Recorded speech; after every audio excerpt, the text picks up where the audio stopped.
Hello guys, and welcome to an exceedingly exciting moment for Robert and I. You may recognize the two of us from an important video that we shot at Gen Con and that we had so much fun on, our Gen Con demo of this game, Arkham Horror, the card game, living card game from Fantasy Flight that has gotten our attention. It's a Troy McClure opening. Yeah, you may remember.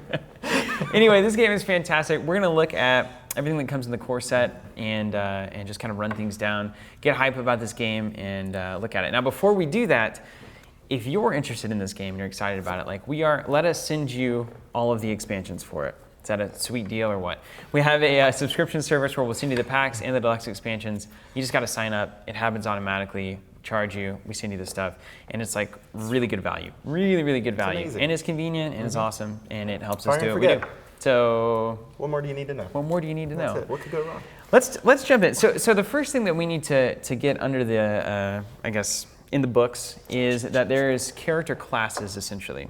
So whenever you start out this game, you're going to be playing through a bunch of scenarios that essentially ties into a grand campaign as you move along, and you choose your investigator to bring into the game.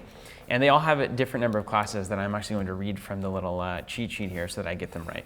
And that is Guardian, Seeker, Mystic, Rogue, and Survivor. And each has their own set of symbols. Their shtick to verify that. To go with, yeah. And as you might expect, many of these investigators basically have deck building restrictions based on what classes they can bring into their deck. So each card will have one of those symbols, and your investigator card will tell you which of those you can bring in whenever you're building your investigator deck. 30 card decks at least out of the core set, and 2 copies of any card. Now, let's start off with Roland Banks to give a very real impression of what I'm talking about here. So Roland, he's the Fed. Did you hear that, Robert? The Federales. He's an agent. I'm flipping over to the back of his card before we dive into the meat of Roland. And it gives you a little synopsis here. He's got deck size of 30 cards in your deck. He has deck building options of Guardian cards, level 0 through 5, Seeker cards, level 0 through 2. So he's a great Guardian. He's a pretty good Seeker. And this seems to be in terms of the dual sphere, if you will, are two classes, two classes options. That the newer ones that come in packs and expansions don't seem to hold to that rule. Okay, so the core set gives us a little bit more freedom. You have fewer cards. Our investigators. That makes sense. I never succeeded in multi-classing, by the way, in any role-playing game I ever played. Especially with that XP penalty in second edition. It didn't seem worth it. And the neutral cards level 0 through 5. And then he has some requirements that don't count towards deck size. So that's really important. You build your 30 cards, and then you add these on top. Roland's 38 special. Great gun. Cover up, which is his unique weakness. Roland's got the secrets. He's not a white knight. And then he has one random basic weakness. Out of the core set, there's 10 basic weaknesses. You shuffle them up, and the very last thing you do to your deck is you secretly add one of those basic weaknesses. So you don't know. Yep. You don't know what's going to happen in the heat of the campaign. It's scary stuff. And then you have some nice little flavor for who Roland Banks is. And that's going to happen on all the investigators, and oh, how cool they are. It's super neat. Very different. Because in the Lovecraft universe, you can't have a character who isn't somehow nicely and deeply flawed. Yes, and isn't that the beauty of the tragic hero? Yeah, right. Entirely. This is a tale as old as time. These are just normal people. Goes all the way back. Going about their business. All right, so let's talk about Roland, shall we? Yeah, He's pulling his collar up. I'm going to refer to the back, and you guys should check this out too. Learn to Play. The back of this has a nice little handy reference for things. He's got 3 on willpower, 3 on intellect, 4 on combat, and 2 on agility. So he's obviously a little bit more of a fighter. That's right. Not very fast. He's not really looking to run, like a great hard-boiled detective should be. He's going to stay there, and just be a meat shield for you. He has the agency and the detective subtype. He has a reaction here after you defeat an enemy, discover 1 clue at your location. So he's doing well when he's defeating enemies, fighting, shooting stuff. Like you said. He's a gunslinger. He's a brawler or something. And then he has this special effect, +1 for each clue on your location. So whenever you're drawing into the bag of death, the treachery bag, the scary bag, the bag of secrets, whenever you draw into that thing and pull out your little token there, if you draw his special effect, you get +1 for each clue on the location. So if there's a lot of clues there, if it's a really crazy area, he can draw that out and be really good. And ooh, I'm a superstar all of a sudden. I got +20, specialist. Might, physical. And then we have 9 hit points and 5 sanity there. Pretty nice. So yeah, we can pretty easily see what this guy's up to. Yeah. He's tough. He's a fighter. He's a fighter, and he can go a little bit crazy sometimes if you let him. That's cool. That's cool. Take us to his gun, Robert. All right. Let's start with his. This is special this asset. is this aforementioned special card. Doesn't count in your deck size. Anywho, it's Roland's 38 special, costing 3, and then it has 1 combat, 1 agility, and 1 wild. And we'll kind of should we spoil that now? Should we talk? Wild Edge is just wild. It's Okay, as you might expect. Anyway, so it's item, weapon, and firearm traded. Roland Banks deck only, uses 4 ammo, worth noting. And then as an action, you get to spend 1 of those ammo. Fight action, you get +1 combat for this attack. If there are 1 or more clues on your location, you get +3 instead. This attack deals 1 damage. +1 damage even. Yes, +1, excuse me. Which is insane. So every attack automatically deals 1 damage that That's you right. do to any baddie. If you succeed on the check, you do 1 damage. +1. If you hit him with the gun, you do 2 damage, which is incredible. And if there's a clue, what is it, 1 or more clues? That's right. You can get up to +3 combat? Yeah, so he's really That's bringing them down. fantastic. Yeah. It really encourages you to be in the thick of things, to be in the clue-heavy environments, which are often the most dangerous All that time environments. spent at the firing range really paid off. Yeah, I don't think he spent any time at the fire. I think this is all experience from Roland. And he's got a nice baby face there, so it looks like he doesn't really want to shoot you. But I have my He doubts. seems like a nice guy. So that's Roland's special gun, so he's going to bring that into the game. Now here's his special weakness. It's called Cover Up, and that art just brings you right into Roland's beautifully demented psychology. Back alley gasoline pour will solve all of this. This is a weakness, so you draw this, you got to reveal it and deal with it. Task, traded, and it says Revelation. Put Cover Up into play. I'll do it right here. Oh, well, nice. Into your threat area. That's essentially where all your enemies will be engaged with you. With 3 clues on it. Okay. Seems fair enough. Has a reaction. When you would discover 1 or more clues at your location, discard that many clues from Cover Up instead. There you go. So if I would discover a clue off of a location that has something shady going on, I instead have to pull it from this, and it remains untouched. It's slowing you down a little bit. Slows here. us down tremendously. And here's the thing, forced, when the game ends, if there are any clues on Cover Up, you suffer 1 mental trauma. So it's as if you had exceeded your sanity. So when you have that mental trauma, the next scenario you come in, you take immediately 1 of those sanity damage. So it's like getting mentally battered for whatever it was that you didn't take care of. you better cover it up. Yeah, you better cover it up. And you can continue to draw these things scenario after scenario, and it's like if you don't get this thing covered up, you continue to take this mental trauma. That's right. And you only have 5, and once all 5 are done, see you later. See ya. And as you lose more and more, it becomes easier and easier to drop out as you take sanity damage. Worth noting how beautiful the backs of these cards are. Let's look at them. I Man, look at that. Don't you love use that? the clear sleeves on this one, everybody. You're an astronomy guy, right? Yeah, You this like is more astrology, but yeah. Oh. You know, I never knew the difference. which is fun. That's not true at all. One's real, one's fake. All right, so next card we have is the 45 automatic. It's a 4-cost asset with 1 agility. Item, weapon, and firearm traded. Uses 4 ammo again, like the 38. And then action, spend 1 ammo, fight. You get +1 combat for this attack. This attack deals +1 damage. All right, so let's look at this. Let's look at this, actually. Let's compare and contrast. Let's compare it to Roland's 38, which costs less. Can we get Okay. them both up on the screen? Is that possible? Roland's 38. Ben, can we get both of them? Roland's 38 special only costs 3 as compared to 4. That's right. Has 4 uses as both do. 4 ammo. Has spend 1 ammo. Everything is the same except The combat. The 38 gives you +3 if there's 1 or more clues. Correct. So it's a gun for an investigator. It's a gun for all sure. seasons. We should also mention a couple of mechanics here, just because we don't know at what point of the video series you guys are picking this up. Things that you should know is that you do have little slots for your investigators. You have 2 hands, and then you have basically 1 of everything else, and then 2 of the arcane 1 nose, symbol 1 as mouth, well. but 2 eyes. So you could dual wield. You could have a 45 and the Roland's 38 special there, or you could drop them both for like a double-handed shotgun that we'll see coming up. So you have to make these decisions, and if you want to replace something that's currently in a slot, you just have to discard it. So Cool. that is possible. You got to drop it. It's very neat. The other thing too is when you're doing a skill test, you'll see these little symbols on the sides of the cards. They have these little on the left side of the card. Those symbols you can discard essentially as the active player as many of those as you want, and that will add to your skill test based on the number of symbols that you have showing. And then your friends, if they're in the same location, can contribute up to 1 of their cards doing the same thing. You resolve the skill test, reach into the bag of doom, and then if it succeeds or fails, you discard everything and resolve the effects. Cooperation. So it's kind of like in Conquest you had shields. In other games you had other stuff that basically like the Force icon on the Star Wars cards does stuff like that. So it's a way to give cards value that isn't just what's printed on them. You know, they just have a little bit of value so that you can discard them if you can't pay for them, those kinds of things. So it just makes harder decisions. Give more decision points. That's the answer. That's all you need to do is think about it, make a decision, and decide. Just decide. And I'll report. Physical training. Let's start here. 2 cost asset. It has the willpower and the combat icon on it, so you can chuck this for those kinds of tests if you decide. It is a talent, so you went into the gym and you hit things up and you made things happen. Then you have 2 abilities on this. Both of them are free. That's the little free symbol, right? Very nice. Spend 1 resource, you get +1 willpower for this skill test. Or spend 1 resource, you get +1 combat for this skill test. It's very nice. So plug money into this thing. It's like a gym fee, right? Entirely. And I gotta tell you, how difficult it is for people to cancel a gym membership that they're not using. I can't believe it. Well, first off, they make you do it in person.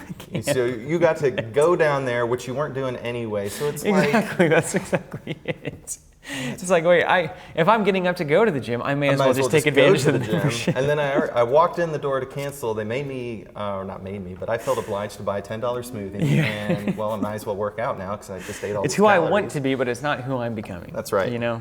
Well, anyway, Roland's probably going to hit it up for real. So pay 2, put it into play, and then you get that ability throughout the game. That's right. All right, next up we've got Beat Cop, a 4 cost asset with 1 combat icon, ally and police traded. Remember, you can only have 1 ally in play. That's right. On your side. It's a shady character down here at the bottom with the icon there. Yeah. And then you get +1 combat, and then as a, free action, you get discard Beat Cop, deal 1 damage to an enemy at your location. He has 2 hit points and 2 sanity. All right, that's fine. That's fine. And these allies will soak that stuff up for you until they go away. It's better than that cat. It is better. Well, is it? Is it? We want so.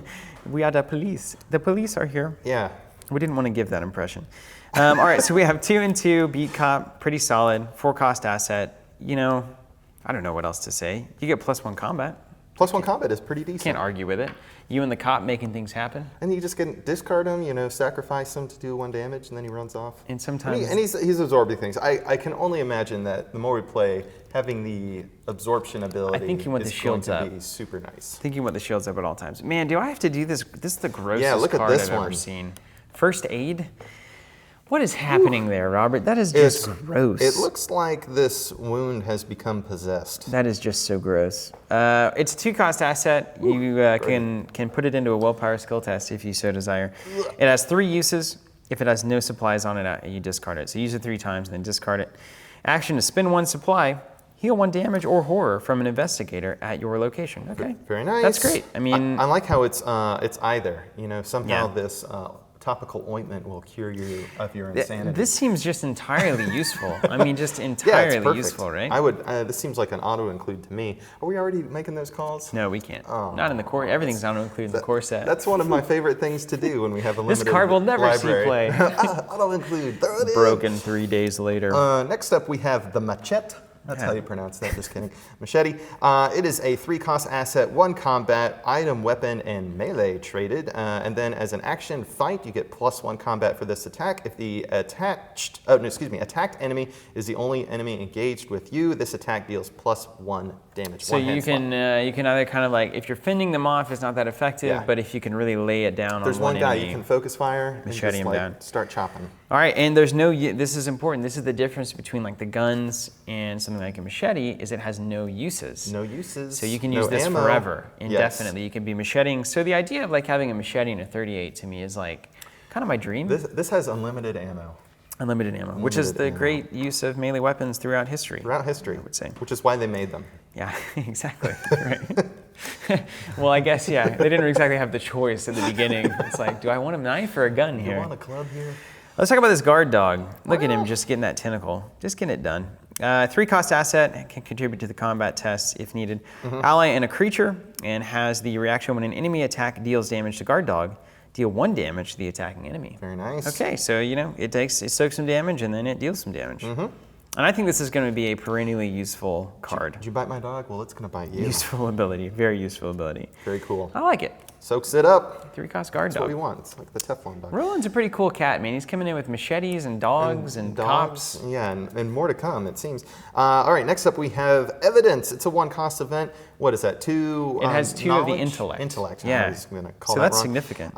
Insight traded, and then Fast. After you play after you defeat an enemy, discover 1 clue at your location. And Fast, of course, means that there's no action. restriction or action required of you. It to play this. requires Yes. none action. Just throw it out there as long as you Immediate. can pay for it. So you defeat an enemy, discover 1 clue at your location. Obviously, this is excellent with Roland, who's already trying to do that. That's kind of his theme, right. as he kills stuff, he gets clues for it. And so now you get an additional clue because you found Min-max 'em, evidence. you know? And boy, did you. Look at that. Gorgeous. What is that, a hair? It's a hair. It's a fiber of some kind. Fiber. Got a little Sherlock on the case. On the case. Let's move on to Dodge. It's a 1-cost event. It is a tactic, and it is fast. Play when an enemy attacks and investigate at your location. Cancel it. Wow. I think that's going to be That's pretty good. exceedingly handy. Yeah, 'cause- look at that pro dodge in the Yeah, art there sometimes too. you're just about to eat it when a big werecat takes a swipe at your face. That's terrifying. It can also contribute to the willpower and the agility test. That's correct. So 1 cost for this, I think again, this is one of those cards that Auto you're include. probably always going to want it in Auto there, right? include. We're already doing it like we said we weren't. So hold on, let's take a breather. Let's take a second. So this card has a lot of parallels to Lord of the Rings, Yes. which was the prototypical like Feint, cancel an attack. Also costs one. cooperative Snap living you. card game. This is the beginning of it, and we've gotten so far in Lord of the Rings. I mean, we're what, 20 cycles in at this point? 30? 21 actually. Yeah. 30, 80 cycles. There's a lot of Lord of the Rings that has been played. So how able were we to call the good cards in Lord of the Rings early on? Well, I mean, to me, it's always going to be a question of the fundamentals, and when you have simple interactions between, as far as we can tell, with most of the enemy creatures in this game, you're either attacking them or they're attacking you. There's going to be, I'm sure, various like severity and threat levels of these kinds of minions. So some of them, it's like, I'm going to take 1 damage, no big deal. Roland has 9 hit points. But some of them are going to be roast beefy-o weefy. Yeah, and it's like the third demon from the he's 6th floor. Lord of the Pit Lord of the coming Pit. at you, and it's like, don't touch me. Although he probably has a text that says you can't use cards Yeah, when cannot be fighting this affected by guy, player or cards of cannot any cancel kind. this attack, that kind of stuff. Thanks designers. Thanks, designers. Give us a card and then tell us we can't use it. Ooh, man, I didn't know Roland was this kind of guy. Dynamite Blast, 5-cost event with 1 willpower, and it's tactic. Choose either your location or a connecting location. Deal 3 damage to each enemy and to each investigator That's so fantastic. at the chosen location. This might have something to do with that cover-up, huh? I think we're learning more and more about Roland as we go along. The ends justify the means. I think Roland is that kind of a guy, for right. sure. When you're pouring gasoline on a body and blowing up city blocks. The ends always justify the means. He's a pure utilitarian. Yeah, utilitarian investigator. Investigator, That'll federale. appeal to a lot of you guys out there. Well, I think this is fantastic. Good art. Obviously, there's Fun going effect. to be scenarios where this is killer. Yeah. Going to be scenarios where it's not going to do anything. Yeah. But that's why you can always Or contribute you it for a don't little want it willpower to do test. anything. Yes, exactly. And I also actually, the dynamics of Dynamite Blast contributing to a willpower test only really tells you kind of the play that we're going for with It's more Roland psychological here. Yeah, than it's like, anything, yeah. I don't know that I can actually do this. It's like, you can, Roland. Love it. You can. Now we got a new card type that we haven't seen yet, a skill card type. It's got a beautiful little indicator there, a little horseshoe underneath. And let me tell you about these cards. So you commit them to skill tests. So this one, for instance, can only be committed to a combat skill test. It'll give you +1 because it has the combat icon on there. And then they always have some kind of an effect based on the results of the skill test. Cool. Vicious Blow, for instance, is a practiced type skill. And it says, if this skill test is successful during an attack, that attack deals +1 damage. So when you're making an attack, you do a combat skill test. You can contribute Vicious Blow and any number of other cards that you'd like. Add all that up, grab as you grab from the bag. If it's successful, +1 damage. There you go. So just imagine, you use the 38 Or the machete. for +1 damage. Yeah, maybe you use the machete. You use the skill test with Vicious Blow. You could stack up 3-4 damage on Yeah, that. just that Lord of the Pit that we were so worried about dodging. Well, just kill him before he kills Just you. shoot him. Just shoot the demons. Yeah. In the face. All right, now we have what I would consider the special cards. The special cards. Well, the cream of the crop. Yes, the upgradable. You can't cards. start with them. Can't start with them We'll because say. they have, if you see around the circle with cost in it. Little pips. Those pips are equivalent to experience/victory points that you earn as you progress through a campaign and scenario. And then you can cash those pips/experience victory points in to buy, if you will, these cards, and they swap out with other cards that are currently in your deck, yada, yada, yada. So let's say Please read the fine print. Yeah, read the fine print. So you have a 30-card deck. Let's say after a scenario, I count up the victory stuff, and I follow the scenario like end of play, and I read it, and I figure out I get 2 experience points. Like some extra ammunition. At that point, I can buy new cards. Yes. 2 experience points. Now, you see extra ammunition, which is up here now. It has 1 pip, so that would cost me 1 experience. Important caveat, any card costs at least 1 experience. Even if it's a level 0 that you want to swap out, 1 experience always. And you always have to maintain 30 cards in your deck. Correct. So if I put 1 in, I got to take 1 out. Not counting the must includes. And then finally, some of them are upgrades to cards that are already in your deck. Level 0s maybe become level 1s, level 2s, level 3s. We'll get to that here in just a second. And those will just do a hard replace, and you pay the difference. So if you have a level 2 card and then a level 3 upgrade to that card with the same name, costs you 1 experience. You do the math. All right, so now that we've covered that, let's officially cover extra ammunition. It is a 2-cost event, 1 pip with a, what is it again? That is intellect. And I love that that's an intellect skill test on extra ammo. It's like, I thought ahead. Hey, I was planning. Supply traded, place 3 ammo tokens on a firearm asset controlled by an investigator at your location, assuming you can be at your own location. Yeah, any investigator. So this could, you could help your friends out too. If they run out of bullets, this costs you 1 experience, costs you 2 to immediately make this happen since it is an event. Could be really handy. I don't know how much we're going to be running out of ammo because I tend to run from everything. If you got that gun, I mean, I'm just pulling the trigger until it goes click of emptiness. I'm going to guess that we're going to need some extra ammo, which I like. Now we have the police badge. It looks like the biggest badge on Earth. This could be it weighs 10 pounds. Giant police badge. How they make him in Arkham. This is a 3-cost. Costs 2 experience to put in your deck. It is a police badge. It has the, what is that, willpower and then wild symbol. It can be used for anything. You get +1 willpower, a little head there. And then for free, while an investigator at your location is taking his or her turn, discard police badge. That investigator may take 2 additional actions this turn, and that goes around your neck because it is a badge. It technically goes here, but it costs that slot. I have a feeling that there are going to be games where this is going to be the money. It seems bananas. Yeah. Just saying. Where it's like, if I had 1 or 2 more actions, I could end this right now and not deal with the complete disaster that is about to be the next turn. Or I can kill that Lord of the Pit with 2 more extra actions and that kind of a thing. Just keep shooting. Just keep shooting. Show them your badge and keep pulling the trigger. Remember that 38 special? All right, so next up we've got, oh, what? Is this a repeat? The upgraded beat cop. Let's find the orig. You want to go ahead and just rip it up? Yeah, won't need this. All right, so they both cost the same now that we're looking at both.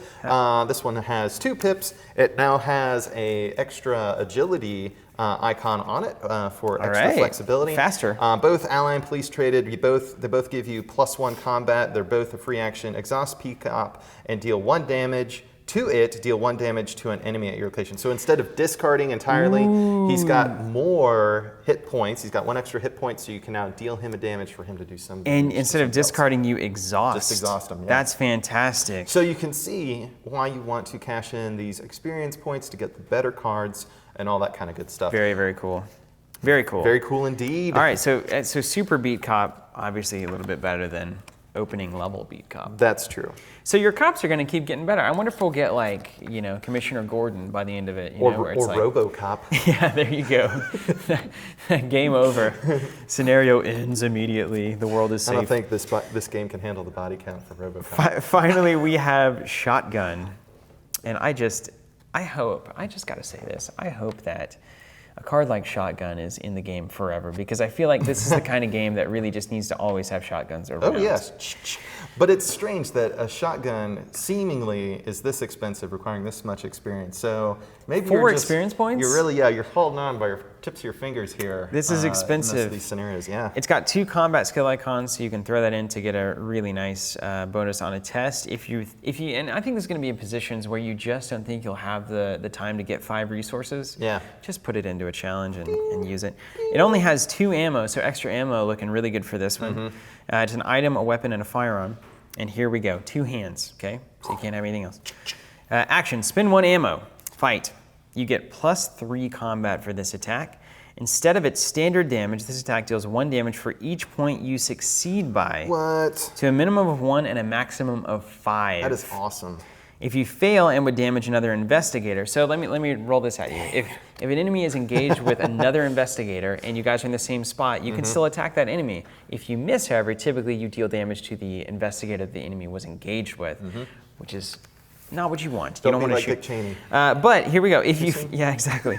If you fail and would damage another investigator, this attack deals 1 damage for each point you fail by, to a minimum of 1 and a maximum of 5. So, a super awesome can weapon, but a blow up super your friends. risky weapon as well. Wow, that you is know awesome. that that moment's going to happen about once every month. Because somebody is like just on the cusp of their horror threshold. And We're gonna be playing, and it's gonna be like, all right, so I'm gonna die if this attack succeeds from this beast next turn. The only option we have is for you to do 3 damage to it right now. Take the shot. Take the shot, shoot. And then we're gonna fail, and I'm gonna accidentally shoot you, and that's gonna be it. You know, that kind of stuff. So there's Roland bringing the Guardian cards to the fore, and a popped collar.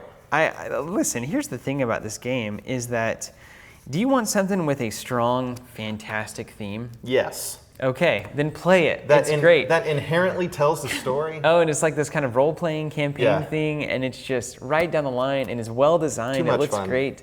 Robert and I are having a great time with this game. Spoiler alert, it is supremely fun.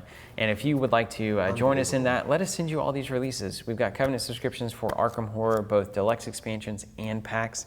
Literally, here's what happens. All of those get charged about a week before they go out, and then Robert, with his own 2 hands, With my own hands, I did. puts everything into the envelope, seals them up, gives them a kiss, throws them out the door, and they're on their way to you. So if you want to be a part of that, we would love that. Join that service, and we could have any number of Arkham products coming down the line as well. So stay tuned for that. We've got plenty more from the core set, guys. Catch all of our videos for Arkham. We've got more coming, so stay tuned. Bye.